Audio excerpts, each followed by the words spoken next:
Everyone, welcome to another edition of IFPAS Hard Talk, an interview series where we interview the movers and shakers of the financial services and advisory industry in Singapore. I'm Yong Hui, and I'm honoured to be interviewing Mr. Alan Lim in his capacity as First Vice President and Head of Education and Training for IFPAS. Alan is a professional financial practitioner in the estate planning field since 1998 after serving 10 years in the RSAF as an officer. He's noted for his research and technical knowledge and is also being quoted by fellow financial practitioners as well as legal professionals in the estate planning field. His thought process is documented in 3 professional financial planning courses in Singapore. Alan is also instrumental in coming up with the IFPAS Certified High Net Worth Advisor course, a collaboration with Kaplan Professional Australia. Alan is also being conferred as an IBF Fellow, Financial Planning category in 2021. Today, Alan will be answering pertinent questions about macro trends affecting the financial services and advisory industry.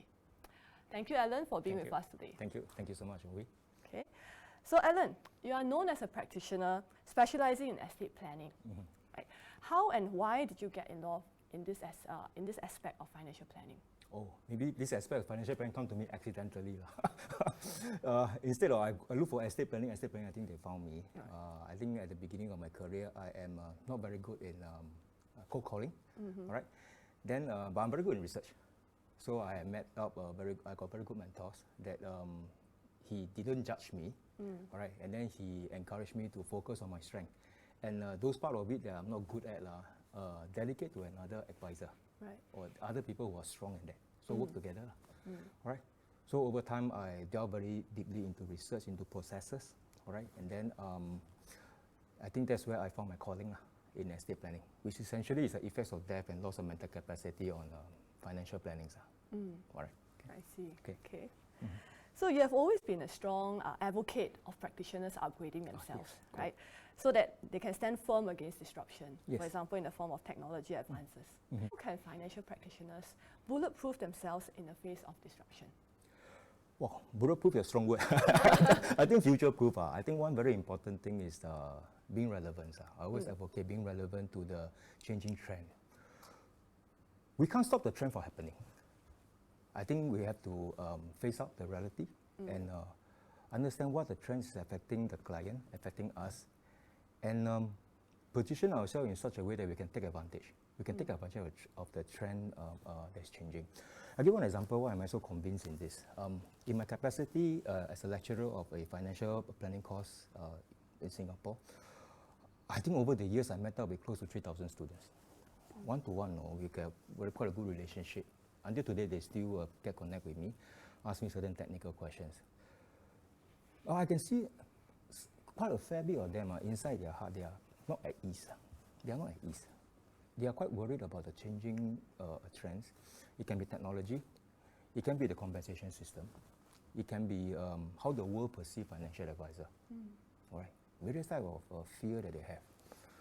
So therefore, one of the things I tell myself that you have to upgrade the knowledge and skills.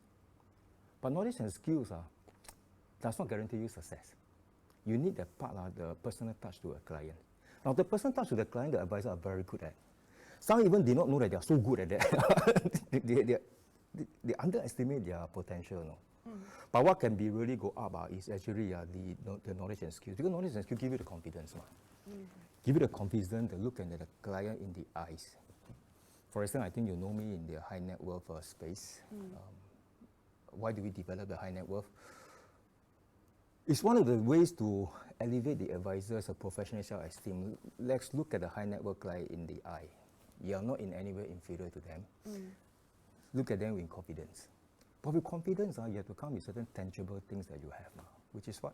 Knowledge, skills. Knowledge and skills.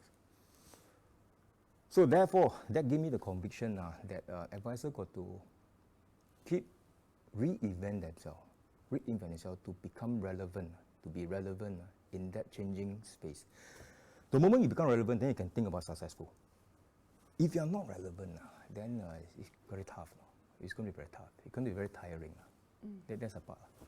That's what I can share. That's true. So we see that there's increased government involvement and regulatory changes in the industry. Yes. Right? It has become the norm.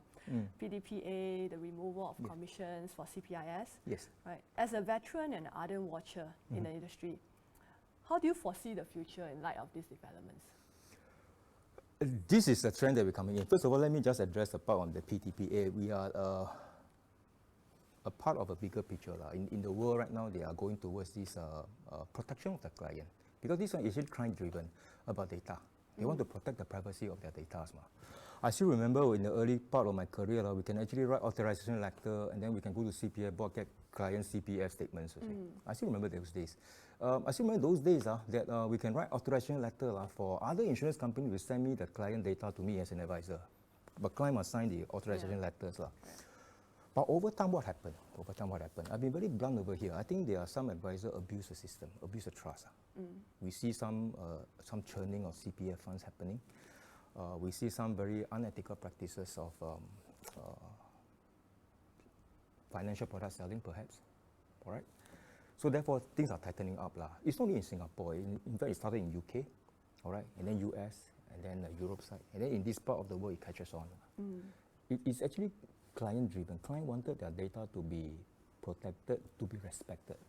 That's how the PDPA come about. All right. So it is a rule that we're going to abide by. No point fighting about it. So the other part is, say, technology regulations. I think one of the ways that we have to up the value that we are able to put on the table for the client. Let clients see that what specific tangible value as a financial advisor we can put on the table that make the client wanted to see us. All right, I'll give you one example in the area of estate planning, which I do it in a day-to-day basis. What's the difference between a financial advisor doing estate planning versus a legal fraternity doing the estate planning? There is one huge difference. Number one, the legal fraternity, they cannot and they will not do the financial planning situation of the client. They can't because they're not licensed.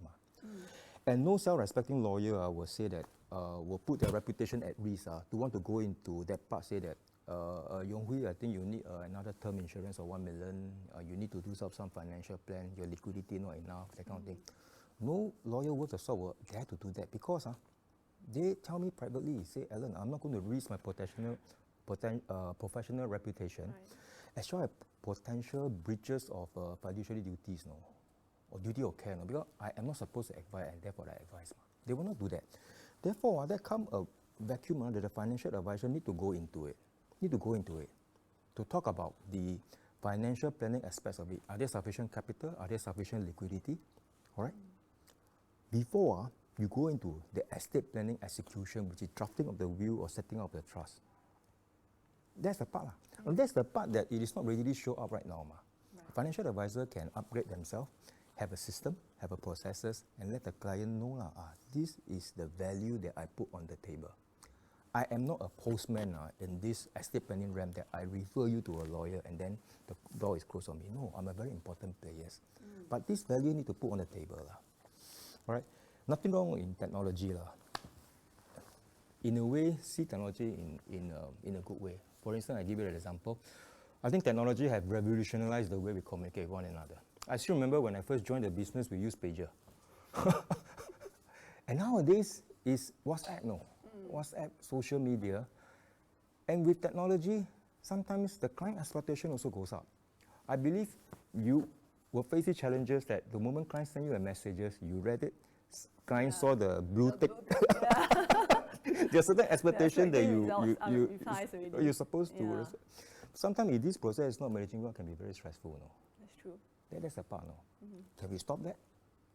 I don't think it's not a matter of stopping WhatsApp or technology. I think the matter is how do we make use of technology to make us better, to free us for more time to address some part of the financial planning thing that only the human advisor can address. Some part of the processes system, let client go and sort out. Right? Or have a assistant that guide the client to do it online, do it via the technology side. I think that's important. That's a part. So along with the changes that have been mentioned above, the financial services and advisory industries have also seen massive changes in the form of more insurers having a financial advisory unit. Yes. Right? And certain insurers have also bought over smaller FAs, Yes. and there have been migration within certain companies as well. Yes, correct. But it seems like now the trend is towards a hybrid FA model. Right? What are your thoughts about this? Number one, I think you need to give client need to have choice. Like to have a choice.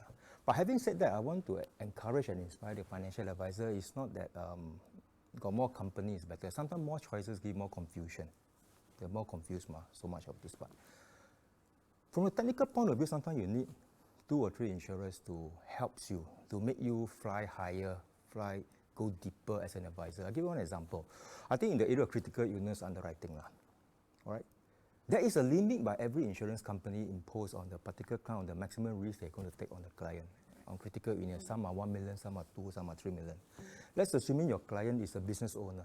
He is an employee, he's a director, he's also a shareholder of a business. All right? He has got personal needs, personal critical illness need. But on the other hand, because he runs a big family business, he also has got business insurance need on critical illness. He could be the key man of the company. He could sign out a very big guarantor to guarantee the working capital loan with a bank. It's very, very common. That's the part. So therefore, he needs a business insurance need of the same risk, critical illness. So therefore, if you artificially limit his maximum sum assured within one insurance company, sometimes you'll run into problem. You do up his personal needs, you can't do his business insurance need. So therefore, are you trying to say that this financial advisor should give up that part of the business? Answer is no. Therefore, one technical reason that can come inside here that you got 1 or 2, not too many, 1 or 2, 3 insurance company to make the advisor better. Meaning to say the first plan proposed by the lead insurance company where the advisor is. Let's say insurance company ABC. If this one cannot maximize it already, then you go on to this part here. So at least the advisor can onboard the client. That's number one. And number two, sometimes for technical reasoning is that we all know that to buy an insurance policy is not the client can afford. Is sometimes the client medical is insurable. And then therefore, every sum assured there is a medical check. There's a desired level of medical check. Therefore, sometimes if you split the risk among 2 or 3 insurance companies of the same sum assured, you are facilitating the client can go to a less tedious medical check. Right. All right. Sometimes the whole case, the whole solution can go through faster and easier. I'll give you one example. In today's world, many of the clients, I believe, they are international. If the COVID situation is over, borders are open, they need to travel for work. Some even travel to Shanghai or Hong Kong to stay there for a few months. All right. So they travel all over. So therefore, sometimes to fix appointment for this client to do medical checkup, sometimes it's a challenge. No? That's true. Right? Therefore, if you got 1 or 2 or 3 insurance company, you manage a sum assured, you can have a non-medical limit on 2 or 3 insurance company. So the plan can issue out, and therefore the client's plan is executed. That is a part. So there's a technical reasoning on this hybrid version came out from the technical point of view. Of course, from the market point of view, I think beginning, maybe people of your client of your age group. I'm age 52. I mean, so the younger one, I think beginning they wanted to be given a choice. As a sense of being respected. That means you give me the choice. Don't just say this part here like this. Give me a choice. All right? At least I can get to choose. Subtly, I think that increasingly becoming is gaining weight among the client. They want to feel being respected, not just one part. But having said that, I think advisors who are representing one single insurance company, nothing wrong with that. Nothing wrong with that. All right? That's a part. Okay. So we also see that technological disruptions or innovations have brought about more choices for the consumer. Yes. Right? And in fact, now consumers are spoiled for choice because they can choose between alternative asset classes like cryptocurrencies. And then there is also the robo-advisories, right? So what are your thoughts about this? Okay, that is investments. That is under the investment side. I think we dive deeper into this part here. There's a slight gray line between investment and speculation. I dare say a fair bit amount of clients who do investment by themselves, they are in the speculative mode rather than the investment mode. When we say investment mode, meaning what? There must be a specific time horizon, there must be a specific objective. For instance, planning for child education, I think all of us we are quite good at that. There are also other objectives. Say, if me and my wife pass away, this sum assured is being paid out, this 2 million paid out, and I have got a baby girl. How do I ensure that this 2 million is held in trust to be handed over to my baby girl when she turns 25 or she turns 30? All right? And therefore, there is a specific time horizon. There's a specific purpose. The purpose is what? To preserve the purchasing power of these $2 million, so that when the baby girl turns 25, hand over to her. As a way to say, dear daughter, sorry that I can't be here. Me and mom gone. We went to heaven. We can't be with you. But we thought of you. This 2 million is for us to say, express our love to you as a parent. That's very important. And you need investment for that. You can't be putting the money into the fixed deposit, number one. And if under that situation, do you seriously think that the advisor will put that into cryptocurrency? Behind that dollar is the expression of the parent's love, no? You see the part? And therefore, investments has to be think through a little bit more serious. And nothing wrong with cryptocurrency as an asset class or as an alternate asset class. There's something that the client can do on his own. It is not an advisory services. I don't think none of the advisors in Singapore with the RNI Core, they are able to formally advise cryptocurrency. There's none. Because the development is still in the infancy. Whether cryptocurrency as a storage of value, as a storage of transaction, is it deeply entrenched, still inconclusive. But it is a trend to be noted. I think MES has published some papers regarding the crypto economy. It's something that we need to think that is coming. But to put all your assets, say your retirement capital into cryptocurrency, to put all your child education into the cryptocurrency, to manage your trust fund all inside the cryptocurrency, I think the client need to think through how certain it is, how assured he is on that. Is he at ease with the money into that? That's the situation. So that's the investments that it will happen, but it's not the advisory role. The advisory role is still the basic investment products, asset class, equity or equity funds, be it ILP or unit trust, bond or bond funds, ETF perhaps, ILPs, all right? And those are the part that forms the portfolio of education, the portfolio for retirement, the portfolio, for instance, in myself. I set up my own personal trust, just to share with you. I'm worried I lost my mental capacity. My family structure is very small. So therefore, just in case I lose my mental capacity, I want my wife to have the time to be with me, but no need to worry about how to invest the money. So therefore, the trustee will invest the money. That means in this trust, I am the settlor, I transfer the assets. I'm also the beneficiary. All right? It is possible. But this trust will only be activated if I lose my mental capacity. All right? It means certain amount of life insurance proceeds will go into that trust fund, and then the trustee will take care of the money.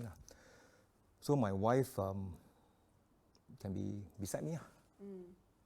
All right? That's the situation. So therefore, if I were to set up this one, would I therefore instruct my trustee to put the money into cryptocurrency? I won't. The trustee also won't do that.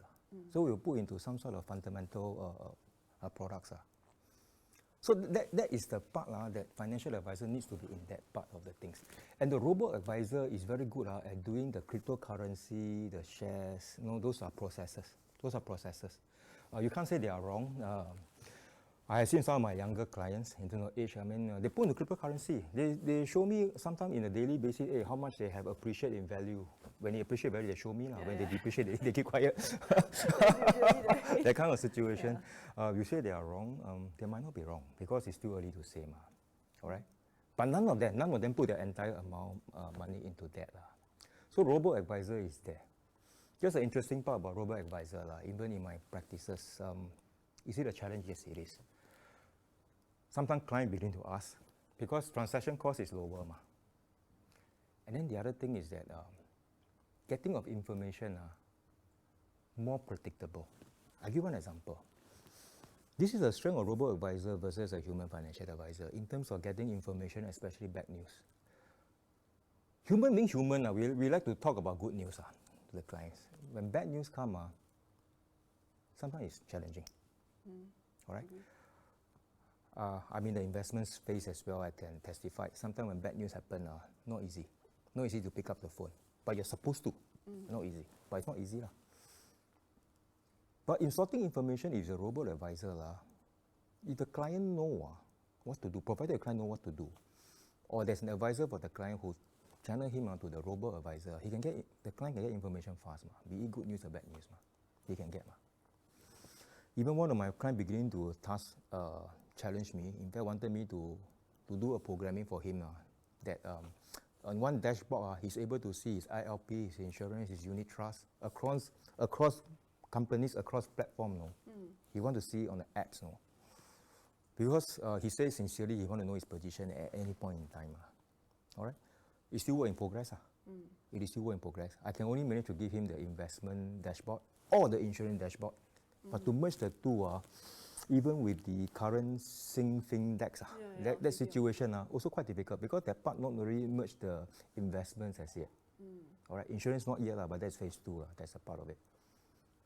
So I welcome a technology that can merge that part because that's technology that don't give insights, that give information, which is important. In the past, the merging of the information is a value that advisor put on the table. I dare say when I first entered the industry in 1998, that was one of the services. Do product summary, insurance summary, approval summary. That was a services that those clients appreciated then. In today, the expectation, I dare say, is higher. The dare say is higher. How to merge the part? So therefore, the answer is technology. But technology is not yet merged both the insurance and the investment part as yet. But robo-advisor, I must say, there is this good thing about them is that because they got no emotion, so long you got electricity, the thing works, and so long it don't crash. Like one of the bank, I think they experience that. So it won't crash. For client getting information is fast. I still remember a few months, 1 year ago, during the COVID, they interviewed one of the senior lady in one of the local banks. She oversees a private bank. What she said very good. What technology can do, and what client want today. Client of her age, which is younger age. I paraphrase her. She said, client want it fast. They want it safe. They want it my way. I say that statement got a lot of wisdom in it. Yes, fast, safe, my way. Compared to human and robo-advisor, robo-advisor is faster. Can't fight. Robo-advisor can't address as much as the safe factor, how assured you are, how safe you feel on that part. Still can't. Human being is still better in that part, how safe.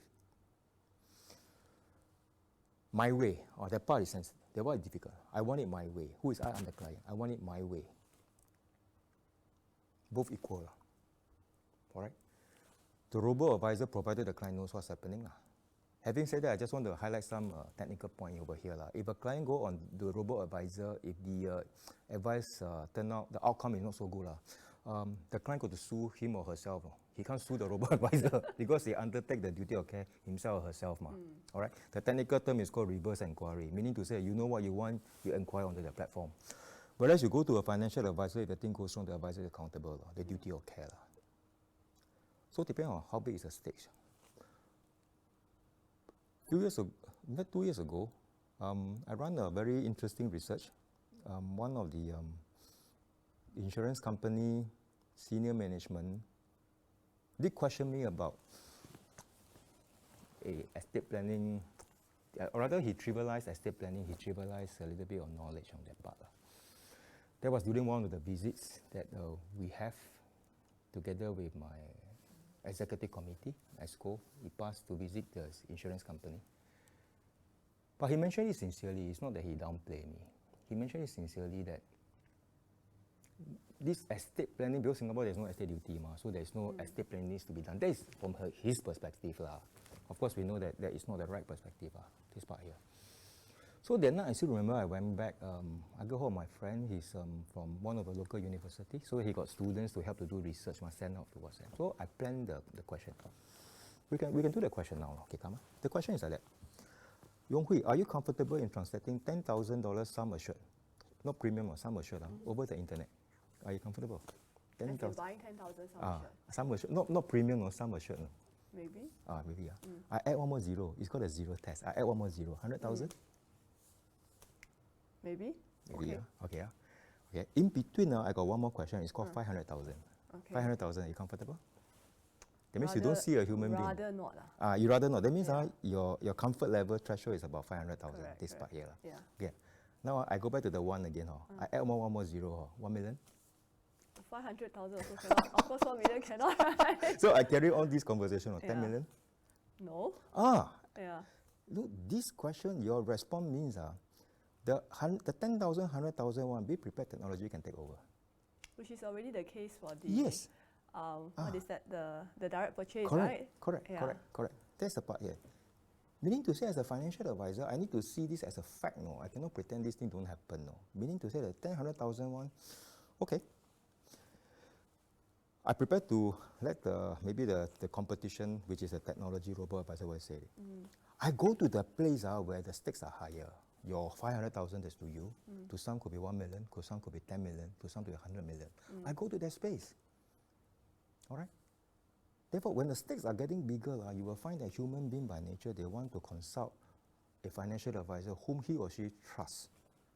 The factor here is trust. That's the part, no? So I don't see robo-advisor replacing financial advisor, no. But having said that, I would say in right context, no, if the financial advisor is not careful and don't reinvent himself to be relevant to the future, and he using the past knowledge, the past methodology, the past method of doing things, could be an issue. Or importantly, the past mindset. I must say the past mindset. Yeah. That's very important. No? I'm not saying what are some of the habits in the past are wrong. Some are very good habits. I think being disciplined, self-disciplined, see more people, talk to people, be very proud of yourself, all right?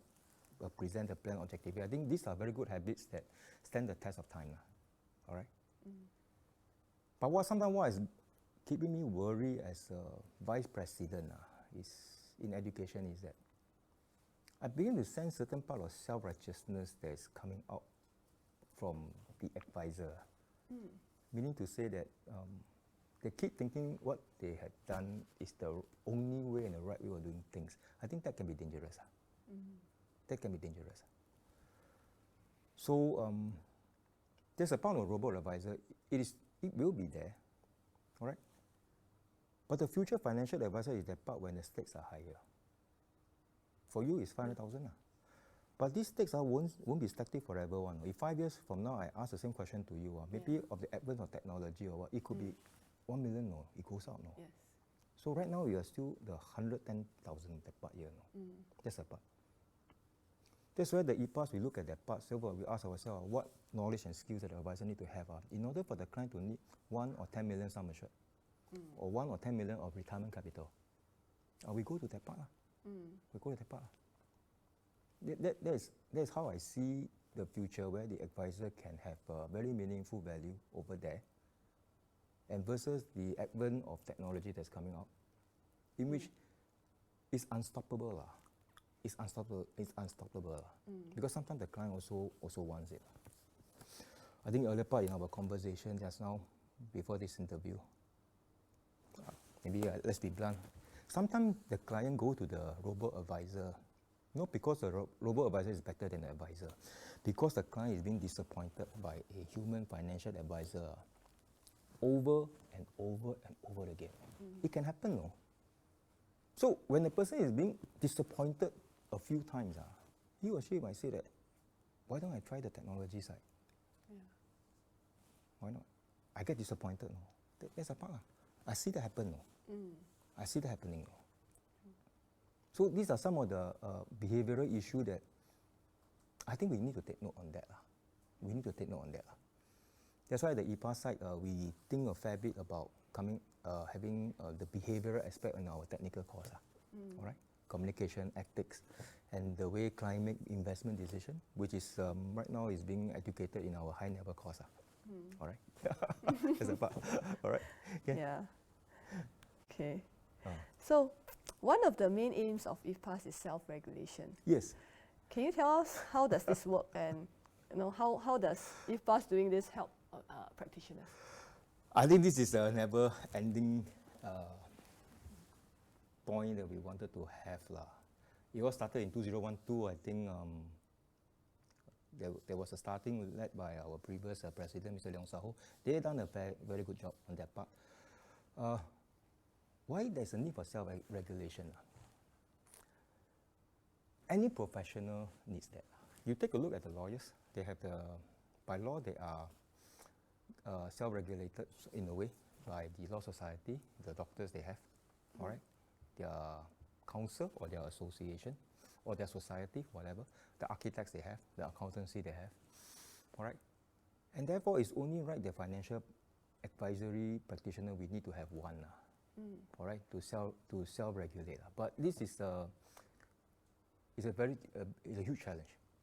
In the world, I look around in the world, also in my former capacity as a former member of the Asia Pacific Financial Service Associations, I get to see the regional country. None of the country have. None of the country have. It's a challenge. Now, why is that a need? Because when we say self-regulate, it means what? Meaning to say the professional by themselves, they come out a set of standards. They agreed by themselves, voluntarily to abide by.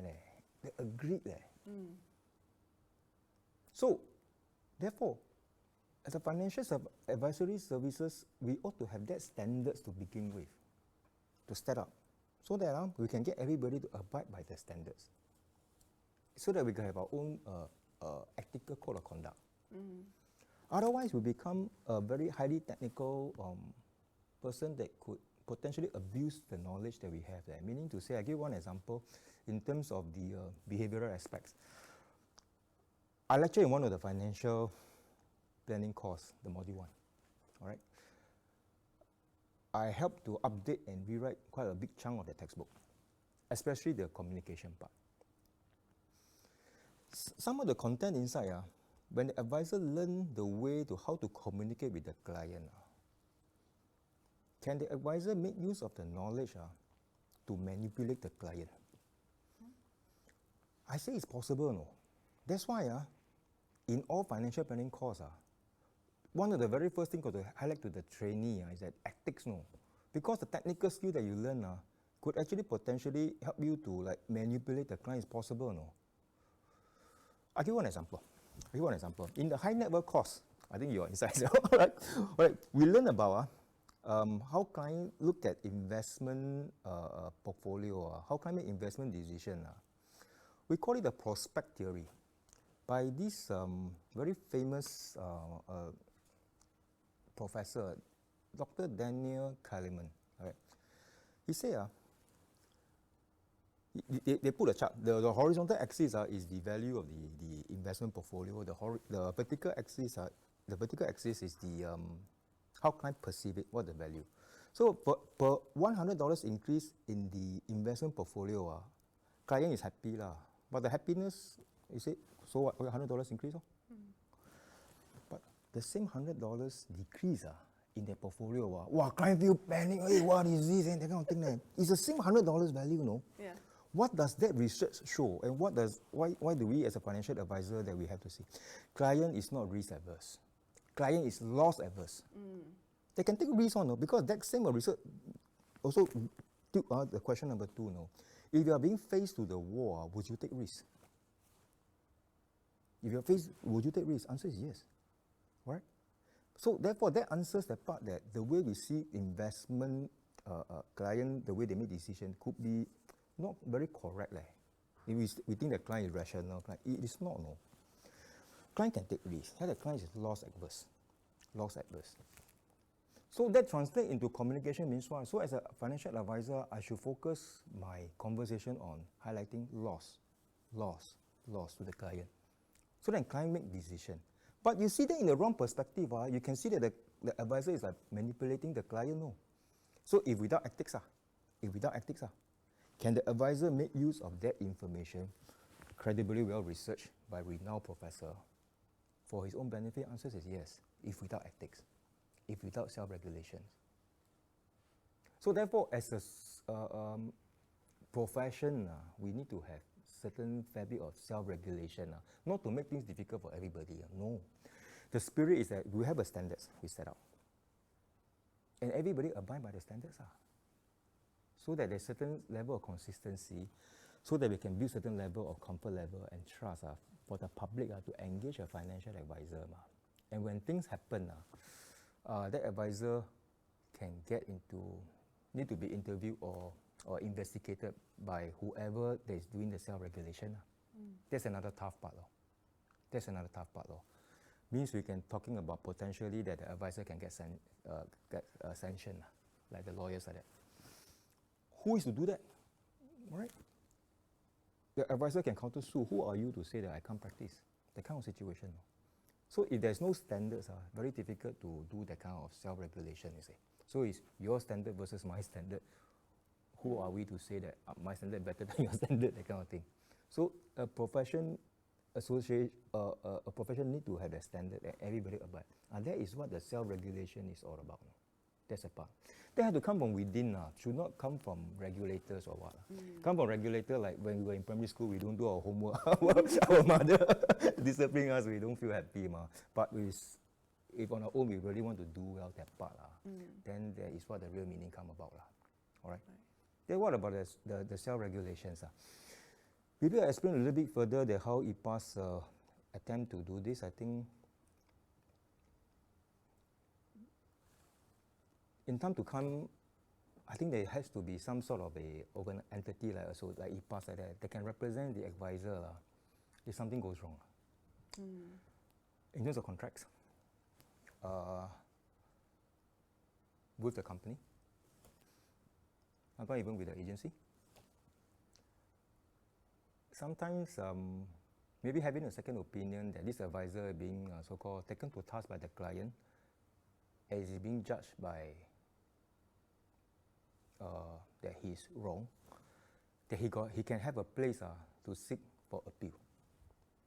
But he has to defend himself, providing all the necessary evidence or information. Right now we don't have that. I think we need to have that. We need to have that because this one you give a certainty and certain comfort level to an advisor, that he's not alone. An advisor, I always mention, is a very interesting kind of business or employment structure in Singapore. We are not exactly employee, so therefore Employment Act don't apply to us. We are self-employed. But yet, fair bit of majority of financial advisor, yes, you're running a business, but not business in the sense that your name appear in Accra. So it's a bit, we are like self-employed. We're in that middle of self-employed. We're in the no man's land as far as the legislation is coming about. Because you go to trouble, nobody get what law. If you're an employee, you got Employment Act. There's a Ministry of Manpower. But you're self-employed. You're self-employed. So who is to represent you? I think we need that part to come in to help. And also that part to come in to maybe face up certain advisor, maybe to begin with, should not be in our business. Should not be in our business. I mean, I'll be very blunt. We read that in the newspaper, certain unethical practices, or I should say certain ongoing unethical practices. All right. That's the part. That's the situation. But having said that, I'm not attacking financial advisor. My heart is with the financial advisor. That's why I serve. I always mention that for every ethical case that appear in the newspaper, sometimes we see a little bit of ourselves inside.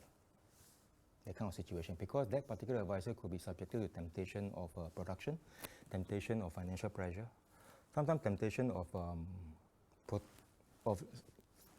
protection of reputation, that kind of situation. And he or she yielded to that temptation. He or she yielded to the temptation. So therefore, I think we judge the action. We should not judge the person. We judge the action. All right. I still remember many years ago, there's this Secretary of State from the United States. She's a lady. She mentioned something that how countries how certain country become so-called an evil regime. It's not evil overnight. It's that subtly they took a wrong. They compromise their value a little bit in their decision. They compromise a little bit. Then finally, 10 years later, become something that they also don't want that to be. That's about. I think the secretary, her name is Madeleine Albright. Yeah, her name is Madeleine Albright. Wow. I find that statement that she uttered is very true. Very true for country, very true for organization. Let's say very true for advisor. Sometimes we see ethical cases came out in newspaper. The advisor is not a new advisor, no. He's quite a seasoned top producer type. Then we keep asking ourselves, why a top producer or a seasoned advisor want to do that kind of thing? He or she understood the consequence. Why she want to do that? That kind of situation. So I think self-regulation helps, and importantly, it's not to make life difficult for everybody. It's to have our sense of pride, our sense of purpose, together as a profession, to give confidence to the public, to whom that we serve.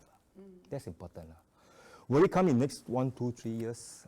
Unlikely for the self-regulation part for financial advisor. I hope to see it before I go to heaven, before I meet my life expectancy. Okay, still got time. I think that should be the thing that we strive towards. It's in that context that we talk about self-regulation. It's not to form out to find a financial advisor. It's not that. It's not that. That's where we come about this self-regulation. Anyway, our IFPAS mission is always increase the standard and standing of a financial advisor. The purpose of our existence, our relevance is to help whatever we do, be it education, be it social media, membership, public relation, president's message, president's work behind the scene, with the union example, is all to help to increase the standards and standing of the financial advisor in Singapore. That's about. That's a very meaningful thing, because I think we can always, all financial practitioners can do with a better public image, right? Yes. Yeah. Correct. Okay. So, as a veteran practitioner and a former member of IFPAS International Certification and Standards Board, can you share with us what are the changes happening around the Asia Pacific? Okay. And will these changes eventually reach our shores? Okay, this is very interesting. I was fortunate that I got invited to sit on that committee for 2 years. For 2 years, the term over already. I just finished it. But I took the opportunity to see what is happening in the Asia Pacific. And incidentally, that Asia Pacific Association, talking about what are the countries that's involved, I try to recall from memory is Singapore, of course, Singapore, Malaysia, Philippines, Hong Kong, Taiwan, Australia, India, Macau. All right. That about. Japan at one point in time used to be, but right now I don't think they are in yet. And to some countries, like Vietnam and China, they like to be inside, but their countries' governmental regime does not allow association. So they are like not really part of the members. But we also can see the trends there, especially like Vietnam. So therefore, among these countries, actually most of the country looks towards Singapore as the pinpoint to follow. Okay. All right. So I think in terms of systems, Australia come out top in terms of systems. Australia, that's good for them. But at one point in time, New Zealand is also in the group. It's part come on systems.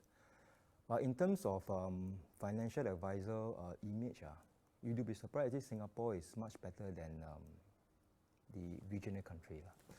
I do go to this country, some of them, to lecture their financial planning course because they want to learn about what Singapore is doing. So I go at this part here. They yearn, I can see. They yearn to understand how Singapore do it.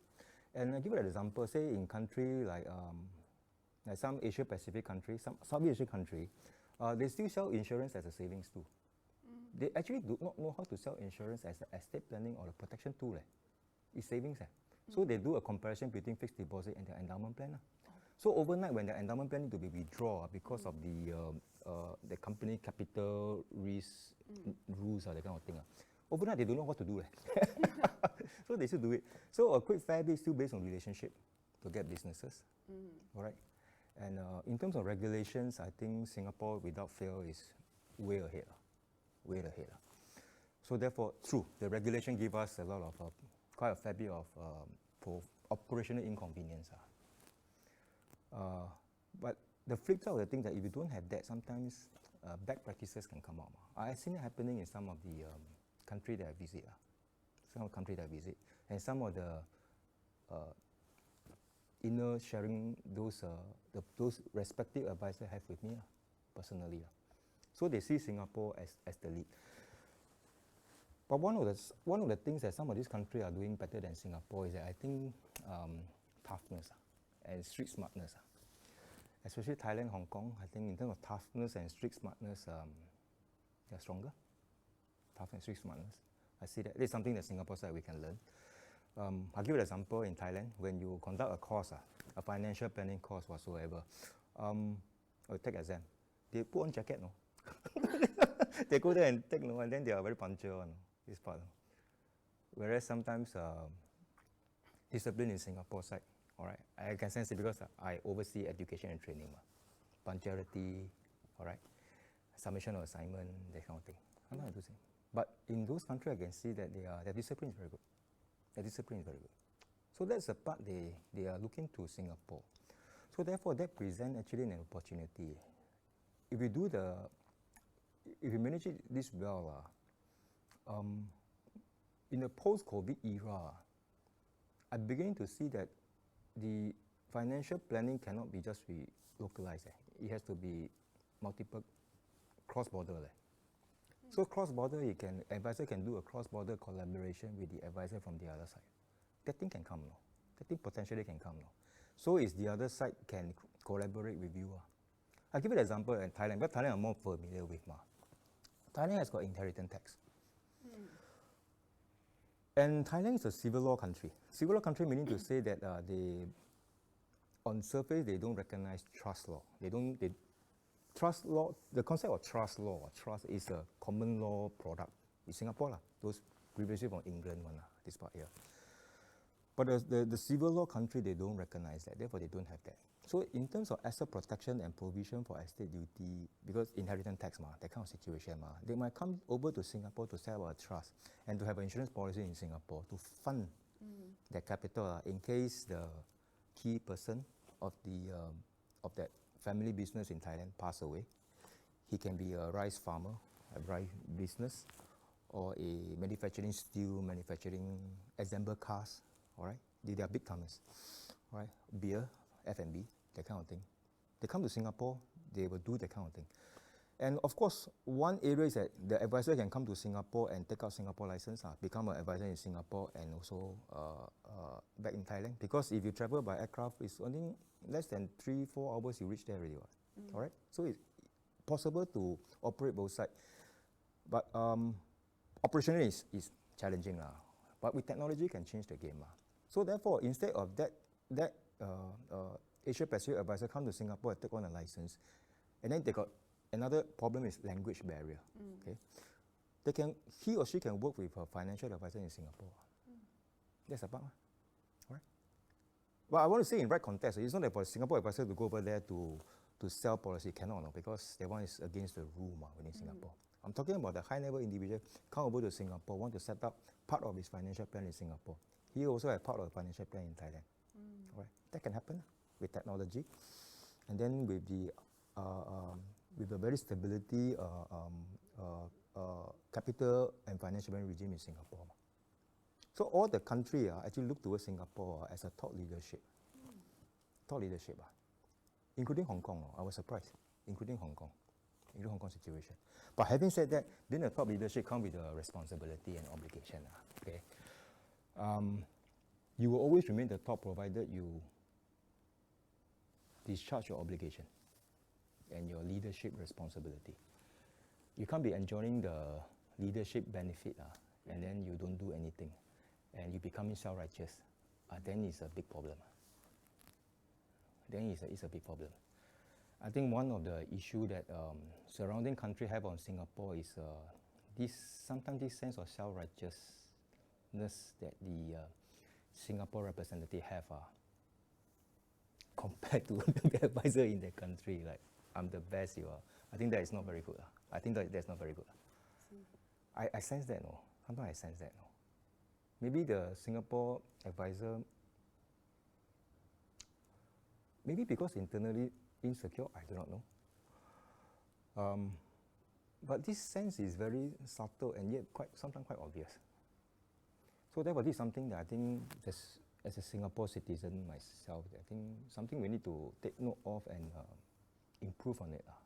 Improve. We can't take things for granted. All right? We got advantage on that. Since you touched on the Asia Pacific, maybe I just want to highlight in the post-COVID era, we're going to see quite a fair big amount of wealth flow into Singapore. All right? And there is one advantage, or an opportunity a financial advisor should not miss. Should not miss. Should not miss. And just now, that brings us to the climax of our interview. Yes. Which is the question about the high net worth course. Okay. Yes. Right? That was Yes. developed jointly by IFPAS and Kaplan Professional Australia, which you have been very passionate about. And Yes. I personally enrolled in as well. Thank you. Can you share with us how this will benefit practitioners and about your thoughts about the high net worth space in Singapore? Okay. First of all, maybe let me retract back a little bit. How education and training in IFPAS, we plan our training program. We don't plan our training program to equip advisor for next month or next year. We actually see 3, 5, 10 years down the road. So when we see 3, 5, 10 years down the road, on what basis we formulate our thoughts, trends? We see the trend. The trends are divided into 4 parts. In Singapore, demographic changes, family data, family trends, economic trends, geopolitical situation. So, for instance, like demographic trends, Singaporeans are living longer. In fact, our life expectancy is among the top in the world, no? All right? And there is another statistic called a health-adjusted life expectancy, called the HALE, H-A-L-E. That one is published by the World Bank. They commissioned one study called, they study about by what age before you go to heaven, that number of years likely that this person, he or she, will be in a severe disability or critical illness situation. So in Singapore, it's about, for ladies, about 76. All right, for men, it's about 72, thereabout. Meaning to say, life expectancy, like you're a lady, yours is 86. So your health-adjusted life expectancy is 76. Meaning to say, from 76 to 86, be prepared, you could be potentially a statistic in a severe disability situation. So the question is, as a financial advisor, we take one step back. What is a financial planning implication on that, or retirement planning implication on that? Meaning to say, retirement capital, do you have a sufficient capital, income, liquidity, if the last 10 years of your life is in a severe disability situation? There got some implication. So if you go on to the buy term, invest the rest planning type, you will find that if your term policy expire at age 70, potentially, by data, you could be problem, no? You could be problem, no? So therefore, this is how an example that trends can affect the way we see solution and we see financial planning. And this high net worth, we look at it coldly in the data. By understanding Singapore's history, why does Singapore exist in the first place? 1965 until now. And why the whole world, most of the serious wealth come to Singapore and park the wealth here? There's certain reason, not just like that, no. 3 factors, no. The stability of the currency, the respect of rule of law, and the quite a stable governance system, political or otherwise. Political or otherwise. These are 3 main factors that give assurance to the international community that this is the place I want to park my money. It's my serious wealth. Stable currency. And when you compare these 3 factors with the neighboring country, we are still way ahead. We're still way ahead. But the rest are catching up now. We can't say that are catching up. So therefore, with COVID situation that's happening, with certain countries, they are having the kind of nationalistic thinking. Because some countries, some big country got smaller country, all right, got smaller country. Under their jurisdiction, they can do certain things, but some one or two things non-negotiable, you cannot do. So they do certain rule changes. With certain rule changes, how does it impact on finances? You can sense that if those people who have serious wealth in those countries, they might find that, okay, for security's sake, I might want to transfer part of my wealth to another country.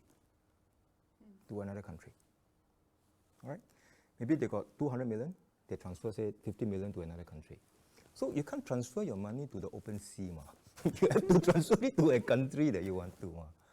So therefore, they will look for Southeast Asia because it's not convenient for them to look at the other way. Not convenient. So they come up. But some do. But some will want to look at Southeast Asia because it's near. By air travel, it's near. By language, by culture, similar. So they look. So when they look into Southeast Asia country, you can do that. In high level course, we do that called pastel analysis, political or economic. You do that. And then once you do that pastel analysis, you list down all the country, all the Southeast Asia country. You can find that the final outcome as of now is Singapore. So major will come to Singapore. And we already see this happening. You can see the property price is going up. And the number of people, the profile of these people who are purchasing high value property, like the penthouse, condominium. If some of these foreigners, they become Singapore citizen, they go into good class bungalow, all right? They have to be citizen, otherwise cannot, all right, that kind of thing. Some are family control business, their HQ, where? Singapore. You begin to see that happening. And you begin to see that most insurance company or bank, they start to develop high value insurance policy, universal life, variable universal life, all right? Even investment product, they do. They got some portfolio for high net worth, they do. So therefore, this is a trend that's happening. And the number of high net worth individuals in Singapore is getting higher. Some are actually produced locally because of property, and then their asset value also go up. And then when family size getting smaller, they have to think of a way to how to effectively transfer this estate to the next generation fairly. All right? So therefore, they need that kind of services. They need planning. They need insurance product to produce the capital as well as the liquidity. They need that. So therefore, there is facts that is appear in front of our eye. All right? And also back to the earlier question about the 1,000, the 10,000 sum assured, whether are you comfortable transacting on the internet? That earlier question that I posed to you, that little research, or whether the research feedback come, that part of it. All right, the 10,000, 100,000, how comfortable are you? True enough, you also mentioned about the 500,000, the 1 and the 10 million, the 1 and 10 million. So that's the part that we look backwards, that the financial advisor ought to be exposed to that part of the knowledge and skills. And as an ecosystem, that's why the high net worth program is being conceived. We produce it. We collaborated with Kaplan Professional because they have got a system. They have got a system to help us to do it. But it is still a IFPAS locally made in Singapore course. We are very proud of it. In fact, in the history of the association since 1969 until now, this high net worth course is perhaps the 1 or 2 one. All right? That locally, that we do it, made in Singapore. We make IBA very proud of this. All right? That's why it's IBA level 3. All right? But come to training, one thing that keeps me awake in the night as training, overseas training and education is that I am very particular how can advisor really learn. It's not just pass the exam, really learn. And then subsequently produce good outcome. That means better business, better client, deeper client, that kind of situation. So therefore, I think having a course is It's good, but it's not enough. You need to have an ecosystem, meaning to say that routinely we get that people like yourself that after you have passed the high net worth course, you will be housed in a directory. You'll be given a specific, a unit number for you, a certificate number uniquely for you, all right, in the directory, so that people can seek you out, client can seek you out, client can do some sort of background check to you, all right? All right, that kind of situation. That's important, and that actually happened in high net worth space. And number one, and number two, that we can develop ongoing CPD program targeted for high net worth. All right, some of this program could be, we can tweak it around in that delivering in Mandarin example. All right, for high net worth, how do we, after certain language, certain financial investment language in Mandarin, fact finding. All right, and also because Singapore, we have also got multiple race, all right, the Malay race, and then the Tamil, the Indian, all right. The language is so important, all right, especially the Malay side, because of the language, for them to communicate with the Indonesian, Bahasa Indonesian, they're part of it. I think it's a good strategic tool that they have, the knowledge that they have.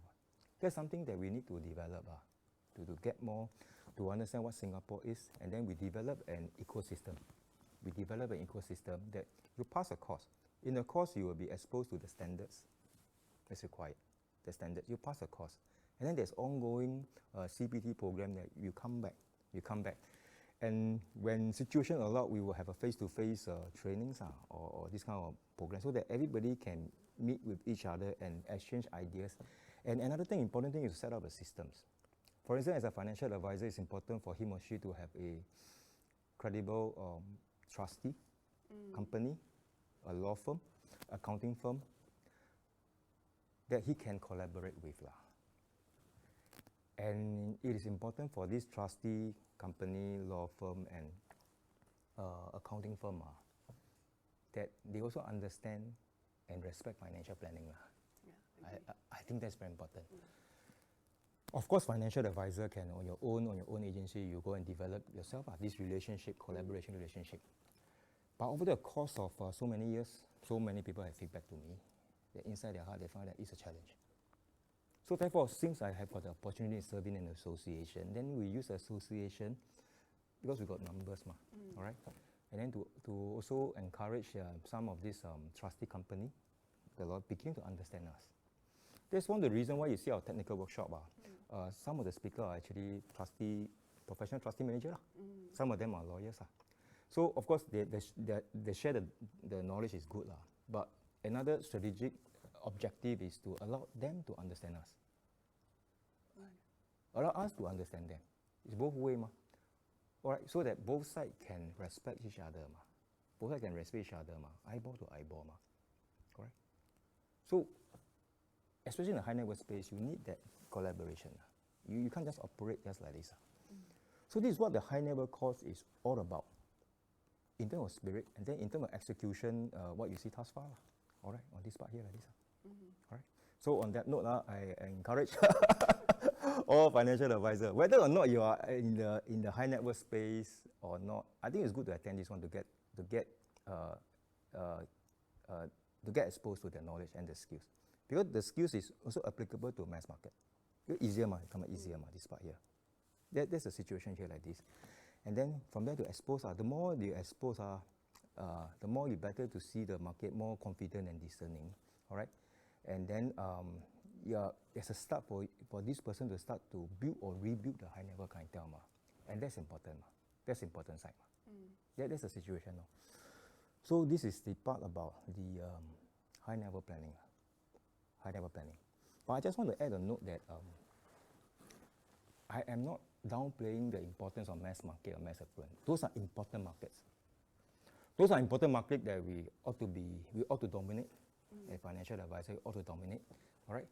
So when I mention about high net worth, I'm not saying that if you are in the mass market or mass affluent space, you are, as an advisor, you are a lesser person. You are not. The person is not. The advisor is not. I'm not mentioning about that kind of thing. I'm looking on the perspective is with the advent of technology, trends, all right, and what are some of the client expectations, all right. Then we build future capabilities. with future capability moving forward. All right. Does not mean that a financial advisor in the high net worth space, he is closer to God. He's not there. It is not that. It is not that. All right. There are a lot of challenges in the high net worth space as well. True. I have to say that. That's a part. That's why we come in IFPAS. All right. Okay. Okay. So I think we have come to the end of today's interview. Yes. Thank you, Alan, for sharing so much insights All right, and for being on our show. Okay. Thank you. Okay, thank you. Thanks a lot.